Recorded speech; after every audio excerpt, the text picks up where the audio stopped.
जय श्री कृष्णा। आइए सुनते हैं गरुड़ पुराण का 6वां अध्याय, पिंड दान का महत्व। मृतक शरीर की आत्मा अपने साथ कर्मों का लेखा जोखा दूसरे लोग या अगले जीवन के लिए नहीं ले जाता। आत्मा अपने साथ अपने कर्मों का ब्यौरा, जो कि एक चिप कर पर अंकित होता है और जिसे चित्रगुप्त भी कहा जाता है। चित्र का अर्थ तस्वीर और गुप्त का अर्थ जिसका भेद न मालूम हो। यह एक अलौकिक क्रिया है और जो वायु द्वारा साथ जाता है और जिसे बायो चिप बोलते हैं। मृत्यु के बाद आत्मा के साथ चिपका रहता है। यह बायो आत्मा साधारण आंखों से दिखाई नहीं देती और यह अंगूठे जितनी बड़ी होती है, परंतु इसकी मोटाई नहीं दिख सकती। पूरे जीवन में इसका ब्यौरा कार्बन, वायु या हाइड्रोजन के कण पर प्राणी जो कुछ भी देखता, सुनता, बोलता और सोचता है अंकित हो जाता है। इसमें अंकित सारी सूची यह चिप यमराज को देता है। केवल यमराज ही इसको पढ़ सकता है और नष्ट कर सकता है। उसे नष्ट करने के बाद ही यमराज प्राणी के कर्मों अनुसार उसे दंडित करते हैं। जब तक बायो चिप आत्मा के साथ चिपका रहता है, बायो आत्मा दूसरा शरीर धारण नहीं कर सकती। जब यह चिप बायो आत्मा से अलग किया जाता है, तब शुद्ध आत्मा अपने कर्मों के अनुसार दुख या सुख का भोग करके नया शरीर धारण करती है।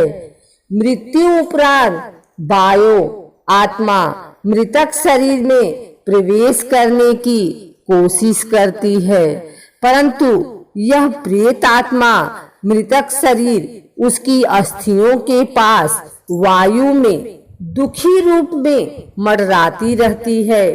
प्रेत आत्मा मृत स्थान पर तब तक रहती है जब तक यह प्रेत आत्मा से बायो आत्मा में नहीं बदल जाती।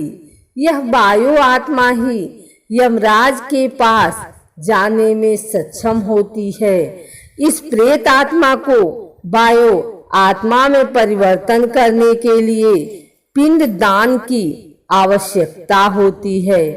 पिंड दान पुत्र, रिश्तेदार या किसी और द्वारा भी संपन्न कराया जा सकता है। यह 10 दिन की रस्म है। पिंड को 4 भागों में बांटा जाता है। 2 भाग 5 भूतों पृथ्वी, जल, वायु, अग्नि और आकाश, 1 भाग यमदूत और 1 भाग प्रेत आत्मा के लिए अर्पण किया जाता है। 9 दिन तक यह भोज खाने के बाद प्रेत आत्मा प्रेत शरीर में, जिसका नाम मनुष्य शरीर के हाथ जितना होता है, बदल जाती है और 10वें दिन इसको शक्ति मिलती है। इस शक्ति के साथ यह यमराज तक के रास्ते पर चलने को तैयार हो जाती है। इस रास्ते को मृत्यु सड़क भी कहा जाता है। पिंड दान में दी हुई लाई से प्रथम दिन सर, दूसरे दिन गर्दन कंधे, तीसरे दिन हृदय, चौथे दिन पीठ, 5वें दिन धुनी, 6वें दिन कुल्हे गुप्त अंग, 7वें दिन जांग, 8वें दिन घुटने, 9वें दिन पैर, 10वें दिन भूख प्यास। यह निर्वाचित प्रेत शरीर भूख प्यास से दुखी 11वें 12वें दिन भोजन करता है। 13वें दिन प्रेत शरीर यमदूतों के पास बूंदों में जकड़ा एक बंदी बंदर की तरह मृत्यु सड़क पर घसीटता हुआ चलता है। यह नगरी की दूरी 86,000 योजन, 1 योजन बराबर 15 किलोमीटर लगभग है और एक दिन रात में 247 योजन चलना पड़ता है। 16 और रास्ते में अनेक प्रकार की यातनाएं, दुर्लभ रास्ते, भयानक पीड़ाएं 11 महीनों तक सहते हुए यमराज का राज्य शुरू होता है। वहां से यमनगरी का रास्ता शुरू होता है, जो कि इससे भी कष्टदायी है।